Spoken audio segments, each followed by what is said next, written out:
সরকারি হাসপাতালে অভ্যুত্থানে আহতদেরও চরম ভোগান্তি। সমস্যা সমাধানে সচিবালয়ে কিছুক্ষণ পর আন্দোলনকারীদের সঙ্গে বৈঠকে বসছেন উপদেষ্টারা। বিস্তারিত জানাতে পঙ্গু হাসপাতালে আছেন রিপোর্টার মনির হোসেন এবং সচিবালয়ে আছেন প্রসূন আশিস। সরাসরি প্রথমে যাচ্ছি মনিরের কাছে। মনির,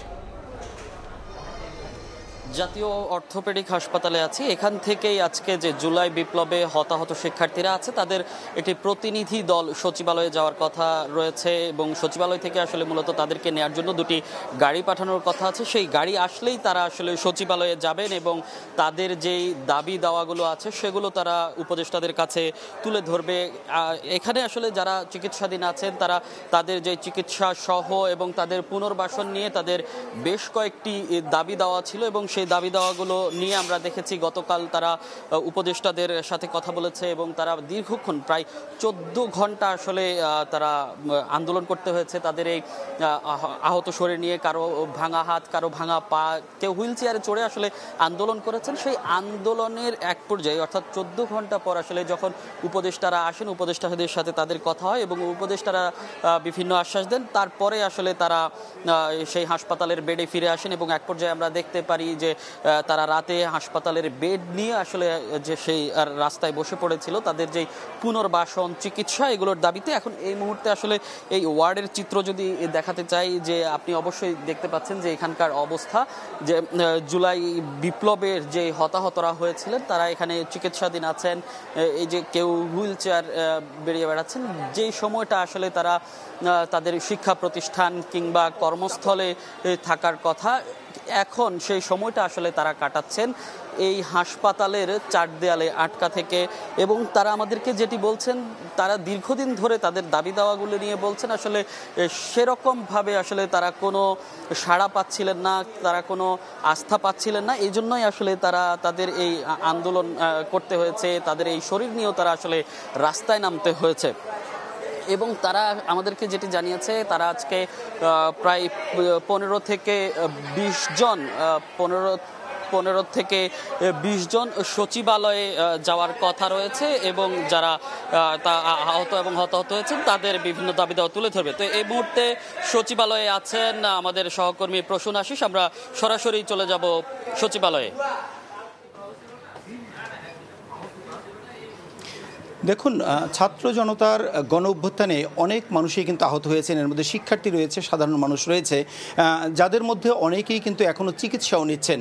তো এই যে যারা আহত হয়েছেন, যারা এখনও চিকিৎসারত আছেন, তাদের বেশ কিছু দাবি দেওয়া নিয়েই মূলত আজকে সচিবালয়ে একটি বৈঠক হচ্ছে। বেশ কয়েকজন উপদেষ্টা এখানে উপস্থিত থাকবেন। আমি যদি একটু বিস্তারিত বলি, অর্থাৎ এখন যারা পঙ্গু হাসপাতালে যারা চিকিৎসারত আছেন এবং এছাড়াও যারা চক্ষু বিজ্ঞান ইনস্টিটিউটে যারা চিকিৎসারত আছেন, মূলত গতকাল সকাল 11টার দিকে স্বাস্থ্য উপদেষ্টা নূরজাহান বেগম উনি এই আহতদের দেখতে গিয়েছিলেন এবং সেখানে একটি অনাকাঙ্ক্ষিত ঘটনা ঘটে। অর্থাৎ উনি বেশ কয়েকজন আহতদের দেখে উনি চলে আসতে চাচ্ছিলেন, কিন্তু তাদের দাবি ছিল সবাইকে যেন তিনি মূলত দেখে আসেন এবং তাদের অবস্থাটা দেখেন, চিকিৎসকদের সাথে যাতে সর্বশেষ চিকিৎসা নিয়ে কথা বলেন।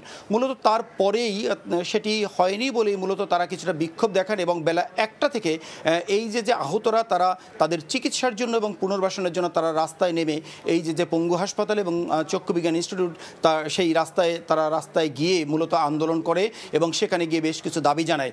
এবং প্রায় 13 থেকে 14 ঘন্টা তারা যখন আন্দোলন করে, গভীর রাতে অর্থাৎ রাত 2:30টার দিকে এই আন্দোলনের পরিপ্রেক্ষিতেই সেখানে বেশ কয়েকজন উপদেষ্টা, 4 জন উপদেষ্টা আমরা যেটা জানতে পেরেছি, আইন উপদেষ্টা আসিফ নজরুল সহ 4 জন উপদেষ্টা সেখানে উপস্থিত হয়ে যারা আহত তারা তাদের দাবি দেওয়াগুলো শুনেছেন এবং তাদের সঙ্গে কথা বলেছেন এবং এক পর্যায়ে তাদেরকে কথা দিয়েছেন। তাদের সঙ্গে আলাপ করে তারা কিছুটা ভুল স্বীকারও করেছেন যে এতদিন হয়ে গেল, প্রায় 3 মাসের অধিক হয়ে গেছে, এখনও পর্যন্ত তাদের আহতদের চিকিৎসাটি ভালো মতো হয়নি এবং এই চিকিৎসাটি ভালো মতো না হওয়া এবং তাদের পুনর্বাসনের কাজটি সুন্দর মতো না হয় তারা ভুল স্বীকার করে বলেছেন আজ ঠিক বেলা 2টার দিকে এই আহতদের প্রতিনিধি দলের সঙ্গে তারা বৈঠক করবেন। মূলত এমন একটি অবস্থাতেই আজকে বৈঠকটি শুরু হবে কিছুক্ষণের মধ্যে। এরই মধ্যে আহত যারা রয়েছেন তাদের মধ্যে 14 জন আহতদের 14 জনের একটি প্রতিনিধি দল ইতিমধ্যে স্বাস্থ্য মন্ত্রণালয়ে এসে পৌঁছেছেন এবং কিছুক্ষণের মধ্যে আমরা যতটা জানি যে এলজিআরডি উপদেষ্টা এবং তথ্য সম্প্রচার উপদেষ্টা এবং আইন উপদেষ্টা তারা এসে উপস্থিত হবেন এবং এই দাবি দেওয়াগুলো শুনবেন। তারপরেই আহতদের কিভাবে ভালো চিকিৎসার ব্যবস্থা করা যায় এবং পুনর্বাসন করা যায় এবং তাদের দাবি দেওয়াগুলো পূরণ করা যায় এই ব্যাপারে একটি রোড ম্যাপ তৈরি করবেন তারা, এই বিষয়টা আমরা জানতে পেরেছি। মূলত কিছুক্ষণের মধ্যে শুরু হবে এই বৈঠকটি। আমরা যখন বৈঠকের তথ্য পাবো এবং বৈঠকের সিদ্ধান্তগুলো জানতে পারবো তখন সেগুলো জানিয়ে দিতে পারবো। এই ছিল সবশেষ তথ্য সচিবালয় থেকে। পঙ্গু হাসপাতাল থেকে যুক্ত হয়েছিলেন সহকর্মী মনির হোসেন এবং সচিবালয় থেকে যুক্ত হয়েছিলেন সহকর্মী প্রসূন আশিস।